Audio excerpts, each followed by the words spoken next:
Sanibonani igama umchasiseli isiminye sentombi zasemzingwane AVG Reality. Singakayi phambili ngiyacela ukuthi uhambe ku subscription, uhambe uyo subscriber, uphinde ushaye i notification bell ukuze kusasa masisenza ama videos afana nalawa ukwazi ukuthi uwathole ngokusheshsha. Kukhona into edisenzakala ikakhulukazi kuma permit abantu abaningi in the past 4 weeks, 3 weeks or a month ago babhadele kodwa bebengakabhukhelwa ngoba mhlawumbe umuntu okwenzele ekutshela esithi akureflect akakuqili lo muntu kube kusenzakala kanjalo kuzo lezi izikhathi kodwa ke okuhle ngakho iVFS isikulungisile lokho aseqalile ke ukuthi avele ke ama applications wenu bazolibukhela. So ongakwenza bakuthi eyakho lokho inga reflect kungaba izinto ezishiyeneyo ezenza njalo. You can wait okwesikhashana izo reflector or mayinga reflect ungakwazi ukuthi uthathe i-slip sakho uhambe uye any office of iVFS ufike khona uba landisele i-story sakho. Okunye okwenzakalayo i-visa i-general work visa permit abayibhadaleyo abaningi okwenza kunga reflect ukuthi kumele ubhadale 3,255 yeah. So abantu babhadala ku-ATM most of abantu, so u5 rand awungeni ku-ATM, so abantu bafike benze njani babhadale 3,260. So lokho is ngeyinye yezinto eyenza ukuthi i-payment yakho inga reflect eVFS.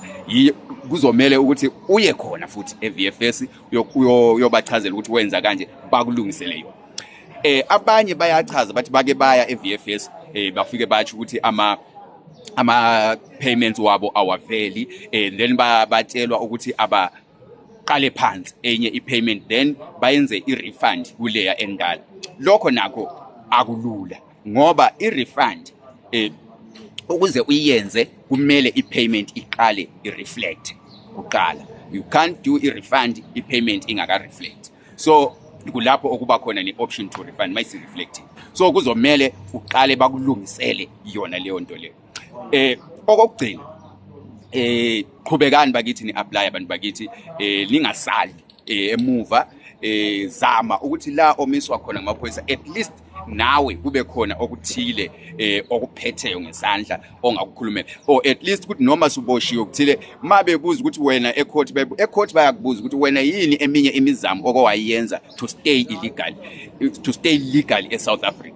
So nawe makukhona okuthe wakwenza lokho kuyakusiza kakhulu. So abantu abangayesabi abaqhubeke bezama imizamo yonke ukuthi babe nendlela yokuthi babe namaphepha. Mawufisa okuningi ukuthi ukuzwe uyangithinta laphana ku 063 625 8742 uyangifakela i-message uchaze nje istory sakho. Hayi baba ngicela ukwazi ngalokho nalokho singabe lokho sithi hey kuye wonke umuntu ungafaki i-voice note ende ngoba sometimes ngizothatha isikhathi ukuthi ngiyilalele, or ungafoni ngoba sometimes uzothola ukuthi ngibusy ngiyarecorda la engikhona ifoni yakho ngiyidrope then after that ngingabuyeli back ngikufonela. So ongakwenza wena ufaka i-message, hayi mina ikhanda igama lami ngikhandela iKhuludube ngihamba ngalokho ngicela ukwazi ukuthi mangabe ngi-apply iWaiver ngingenze njani, mina ngine passport iso kuba lula kanjalo. Ngithi mangifika ngibona ngizokuresponda ngisazi ukuthi ngiresponda, kodwa ungathi hayi uthi sabona kanjalo nje kunzima ukuthi ngizokuphendula masinya ngoba ngizaqale ngiphendule izinto ezizobe zibalulekile. Ngiyabonga kakhulu.